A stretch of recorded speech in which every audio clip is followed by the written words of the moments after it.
Perduelan HP flagship compact akan selalu jadi hal yang menarik sampai kapanpun, dan tahun ini di Indonesia kita punya dua pilihan flagship compact yang sama-sama menggiurkan, ada Samsung S25 dan Xiaomi 15.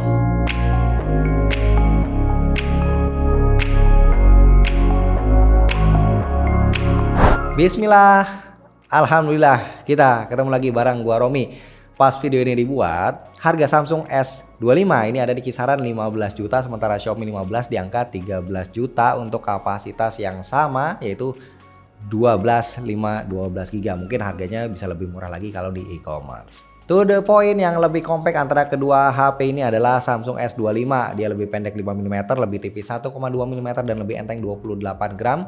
Kalau dipegang jujur lumayan berasa sih perbedaan 28 gram ini ya. Kalau bicara premium, menurut kami kurang lebih sama, karena pada dasarnya materialnya juga sama-sama metal dan kaca. Ketika dipegang bisa ngasih feel premium. Perlindungannya juga sama-sama IP68. Tapi kedua HP ini punya karakter yang beda. S25, S25 dengan ciri khas desainnya yang lebih simpel, namun varian warnanya lebih banyak dan semuanya bagus. Kalau Xiaomi 15 dia punya desain kamera kotak yang kelihatan lebih bold, lebih kamera sentrik, tapi opsi warnanya dia lebih sedikit, ya masih lumayan sih tapi ya, karena at least ada varian warna hijau nih, kalem, elegan kayak yang gua pegang ini. Ibaratnya kalau Xiaomi 15 ini tuh lebih ke arah macho, sedangkan S25 kesannya lebih feminin. Dan yang unik, penempatan tombol serta port di kedua HP ini ternyata identik ya, bisa kita lihat sendiri. Bicara desain, masih agak nyambung kalau kita juga ngebahas soal casing, dan di poin ini tentunya pengguna S25 punya opsi pilihan case yang lebih banyak dan bervariasi. Brandnya juga macam-macam, sementara Xiaomi 15 sebenarnya juga nggak dikit-dikit amat opsi case-nya, tapi kalau dibanding S25 ya tetap jadi lebih terbatas. Snapdragon 8 Elite menjadi otak kedua HP ini dengan pilihan kapasitas yang selevel, RAM-nya di 12 GB dan storage-nya 256 atau 512 GB, tapi S25 ini ada yang 128 juga. Nah, untuk kapasitas baterainya beda, Xiaomi 15 ini 5240 mAh, kalau Samsung S25 cuma 4000 mAh aja. Langsung kita geber pakai Antutu 10.4.6. Seperti yang sudah-sudah, skor Xiaomi lumayan jauh di atas Samsung, bedanya sampai 500.000 poin. Sebenarnya ini bukan hal yang ngagetin, karena Samsung biasanya memang ngelimit chipsetnya dengan tujuan untuk maintain performanya biar tetap stabil untuk heavy use di durasi yang lama. At least ini terbukti di pengujian stress test 3D Mark, di mana Xiaomi 15 ini selalu gagal karena overheat. Ya beginilah ya namanya tes penyiksaan, digeber 20 menit nonstop, performa chipsetnya nggak dilimit, dia kepanasan. Sementara S25 ini aman dengan angka stability 40%. Frame rate-nya juga ada penurunan lumayan jauh, tapi intinya berhasil sampai selesai pengujiannya. Jadi kalau buat main game yang super berat di kondisi panas tanpa AC di atas 20 menit, peluang overheatnya lebih gede di Xiaomi 15. Atau misal kita ngerekam video 4K 60 fps nonstop lebih dari 15 menit di outdoor pas siang bolong, nah bisa jadi bakal overheat juga nih Xiaomi 15. Nah, untuk daya tahan baterai karena kapasitasnya cukup jomplang, jadi udah bisa ketebak dong mana yang lebih awet, yaitu tentu saja Xiaomi 15. Nah, buat gambaran aja, kalau kita pakai streaming video HDR high res ya selama 1 jam di Xiaomi 15 ngabisin baterai 4% aja, sementara di S25 nguras 7%, jadi hampir 2 kali lipat. Begitupun dengan speed ngecasnya 90 watt lawan 45 watt, wah jauh lebih cepat di Xiaomi 15. Karena dimensi Xiaomi 15 ini lebih panjang, otomatis dimensi layarnya juga lebih gede, 6,36 inci. Kalau S25 6,2 inci. Panelnya sama-sama udah LTPO AMOLED 120 Hz ya, mantap. Tapi ada sedikit perbedaan. Layar S25 sama kayak kebanyakan HP Samsung lainnya, sertifikasinya dia HDR10+, sedangkan Xiaomi support HDR10+ dan juga Dolby Vision sekaligus kayak layar iPhone nih dia. Lebih enak mana? Oke, gua udah coba bandingin untuk nonton konten yang sama, konten HDR. Kesimpulannya, layar Xiaomi 15 pada dasarnya kalah gonjreng dari S25. Tapi kalau gua pribadi justru lebih suka karakter layar Xiaomi 15 karena saturasinya lebih natural, nggak over. Kalau di S25 itu kayak warna rumput atau warna pohonnya, hijaunya itu nyala banget. Tapi ya balik lagi tergantung selera mata masing-masing, doyan yang natural apa yang high saturated. Soal brightness, gua coba set sama-sama sekitar 50%, layar S25 ini kerasa jauh lebih terang.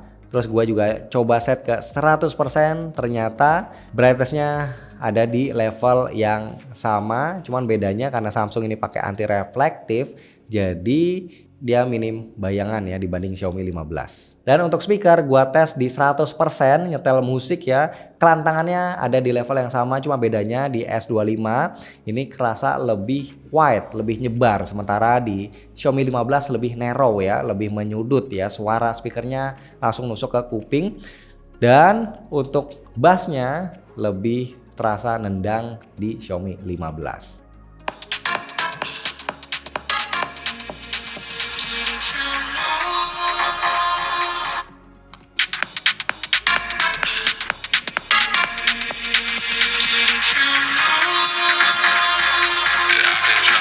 Mungkin di sektor software lah Xiaomi bakal tersungkur tidak berdaya dari Samsung. Yuk mari kita buktikan. Sebenarnya untuk versi OS ini sama-sama based on Android 15. Ketika gua syuting video ini, security patch Samsung S25 itu ada di Februari, sementara Xiaomi 15 di bulan Januari, beda sebulan aja. Tapi urusan software support Samsung masih nggak ada lawan. S25 ini dijanjiin dapat 7 tahun upgrade OS.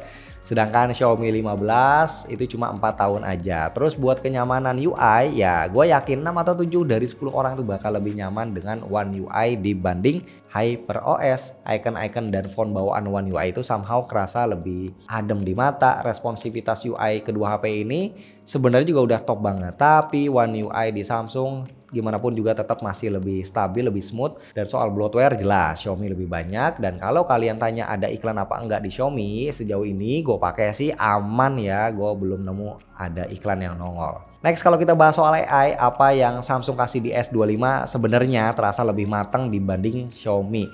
Tapi bukan berarti AI di Xiaomi 15 ini jelek. Kedua HP ini sama-sama punya basic AI kayak Circle to Search, terus ada AI Interpreter buat translate, ada AI Text Editor buat cek grammar atau ubah gaya bahasa ketika kita ngetik ya, nulis kalimat, terus ada AI Photo Editor buat sulap foto kita biar lebih ajib.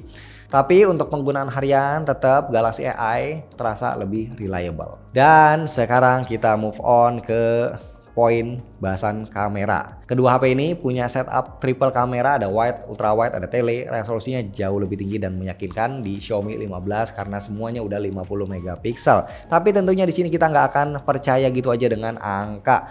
Untuk experience motret baik di Xiaomi 15 dan Galaxy S25 sama-sama asik. Tapi kalau kalian tipe yang suka point and shot, S25 sebenarnya lebih menyenangkan karena memang shutter lag-nya secepat itu. Termasuk di kondisi lighting kurang proper itu tetap cepat. Sementara Xiaomi 15 terasa cukup lelet yang bikin hasilnya seringkali jadi blur. Dari beberapa hasil jepretan yang gue ambil tentunya di Xiaomi 15 gue pakai Leica Vibrant biar warnanya lebih mendekati kondisi asli, nggak ada vignette-nya. Gue merasa warna yang dihasilin kedua HP ini sebenarnya mirip-mirip. Bedanya kontras di Xiaomi 15 agak lebih deep sehingga jadi kelihatan lebih pekat saturasinya. Dan yang perlu di highlight adalah post processing. Di Samsung S25 terasa lebih natural. Ini baru akan kelihatan ketika kita melakukan pixel peeping. Hasil foto S25 masih terlihat ada noise yang wajar, sementara hasil foto Xiaomi 15 mengeliminasi noise yang akhirnya malah kelihatan kayak cat air. Ketika motret subjek muka orang, kita akan dapetin detail yang lebih kaya di Samsung S25. Garis-garis wajah, flek, jerawat, dan sejenisnya kelihatan lebih jelas. Sementara di Xiaomi 15 by default terlihat lebih halus akibat dari overexpose.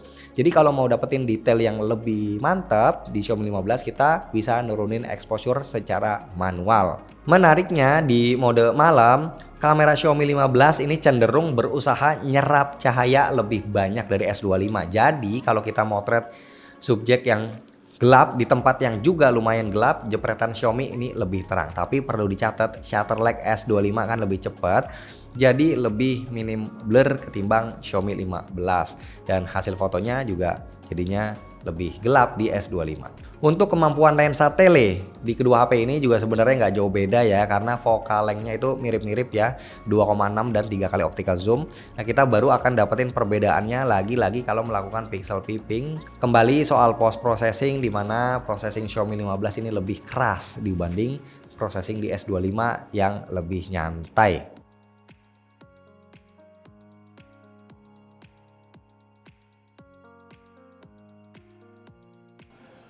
Oke, ini kita coba perekaman video dari main kamera kedua handphone ini ya. Kalau ini gue pakai resolusi 4K 60 fps, dan di Xiaomi 15 ini gue pakai Dolby Vision. Sementara di Samsung S25 ini gue pakai HDR. Oke, gue nggak bisa komen untuk hasilnya karena ini kan gue lihatnya di viewfinder. Nah, nanti teman-teman nilai sendiri ya untuk gambarnya mana yang lebih bagus. Dan kalau untuk stabilisasinya sih, kalau di viewfinder gue ngeliat wah Samsung ini jauh lebih apa ya, stabil. Terutama kalau kita gerakin kayak gini ya, kalau kita panning itu gerakannya si Samsung ini lebih smooth kelihatannya di viewfinder. Oke. Dan di 4K 60 ini kita juga bisa ganti lensa ya, by the way. Tuh. Jadi sama-sama bisa ganti. Ini ultra wide. 1 kali. Kita coba 2 kali. Dan ini 2,6 kali optical zoom, ini 3 kali optical zoom. Oke. Nah, ini kan kamera depan ya. Ini lagi-lagi gua ngelihatnya di Samsung lebih stabil sih. Dan juga yang paling perlu diperhatiin adalah di Samsung ini kan sama-sama HDR, Xiaomi dan juga Samsung. Tapi di Samsung ini bisa 60 fps kalau pakai HDR. Sementara kalau di Xiaomi kalau mau pakai HDR dia mentok di 30 fps saja, seperti yang sedang gua coba sekarang ini. Oke, jadi ini kesimpulannya jujur ya, membingungkan untuk milih antara dua HP ini. Butuh selera dan fanatisme untuk menentukan dengan gampang. Ya intinya S25 lebih compact, UI-nya lebih menarik dan enak dilihat. Kameranya juga termasuk oke banget, apalagi buat perekaman videonya nih lebih stabil dan smooth.